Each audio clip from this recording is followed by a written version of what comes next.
Général Desmond Terwan, Pico d'Astre. Vous vous souvenez de moi? Comment aurais-je pu vous oublier, monsieur? La plume, complice du Parlement des Sangs. Et parfois son messager. Je vous attendais. Comment m'avez-vous retrouvé? Pas trop difficile, vous êtes suivi à la trace. Général, depuis votre condamnation à mort. D'ailleurs, le Parlement a refusé d'exécuter la sentence, aux grandes dames de l'état-major qui réclamait une exécution publique. Le Parlement s'est rendu compte qu'une exécution publique ferait de moi une martyre, une héroïne. J'avoue avoir été séduit au début par votre mutinerie, par vos positions. Par exemple, refuser d'ouvrir le feu sur les populations humaines et non humaines du bras de Persée, mais mieux encore, mettre aux arrêts votre supérieur hiérarchique, l'amiral Barrymore, et votre alter ego, la générale de Booth. Je vous ai admiré pour cela.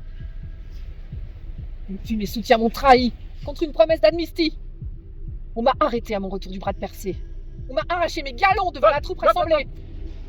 Justement, je suis chargé de vous rendre vos galons. Et puis on m'a enfermé, mis en prison. Heureusement, des soutiens sont parvenus à me faire évader.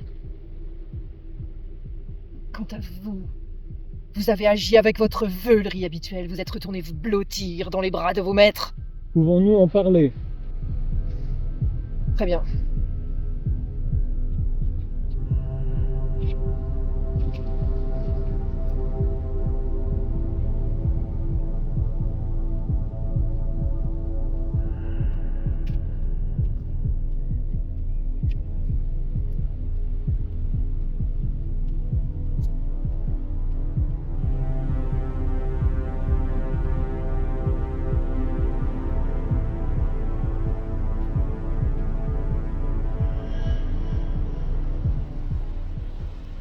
Savez-vous que c'est le Parlement lui-même qui a organisé votre évasion pour vous éloigner et vous tenir à distance?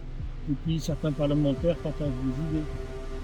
Pas suffisamment, je suppose, pour empêcher l'extermination d'espèces non humaines. Ils y travaillent, mais les progrès sont lents et difficiles.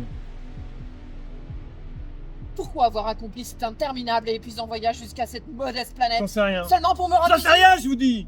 J'en sais rien. Je travaille pour des gens que je déteste. Les parlementaires sont avides de gloire. Et moi, je suis leur porte-voix, leur pantin. Ils me rémunèrent grassement pour chanter leurs louanges et les métamorphoser en figures mythiques. L'écrivaillant que je suis devenu me dégoûte. Il me suffit simplement de changer de vie. Vous l'avez dit tout à l'heure, je suis veule. J'ai peur de manquer, j'ai peur de souffrir. Peur de devenir une de ces épaves gavées de saloperies chimiques qui dorment dans la rue. À chacun son naufrage.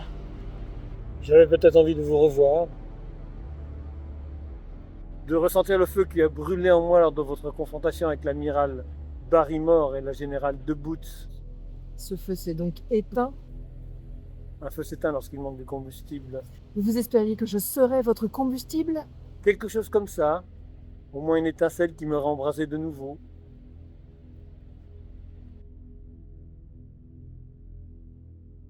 Serez-vous étonné si je vous dis que je ne vous crois pas? Non, mais un peu déçu. Maîtres vous ont envoyé pour une raison précise, n'est-ce pas? Laissez-moi deviner. Ils ont été informés de la visite récente d'une délégation Shirim, cette espèce non humaine décimée par l'armée parlementaire dans le bras de Persée. Et vous êtes le bourreau chargé d'exécuter la sentence. Félicitations, mon cher, vous avez pris du galon!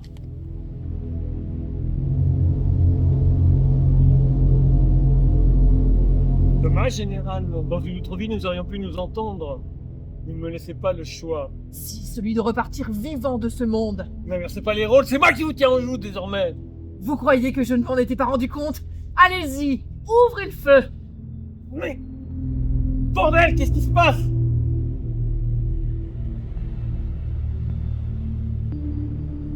Un bijou technologique offert par la délégation Shirim. Il neutralise les ondes à haute densité, y compris les ondes quantiques qui sont utilisées par les vaisseaux furtifs qui font la gloire de l'armée parlementaire. Nous savions que le Parlement allait envoyer quelqu'un et les Shirim m'ont demandé de vous faire passer un message pour vos maîtres. Il est inutile d'attaquer les 3 dernières planètes occupées par leur espèce. Toute attaque contre eux sera immédiatement neutralisée dans un premier temps. Puis, en cas de récidive, se retournera contre son émetteur. Notre conversation s'arrête là. Bon retour chez vous, monsieur.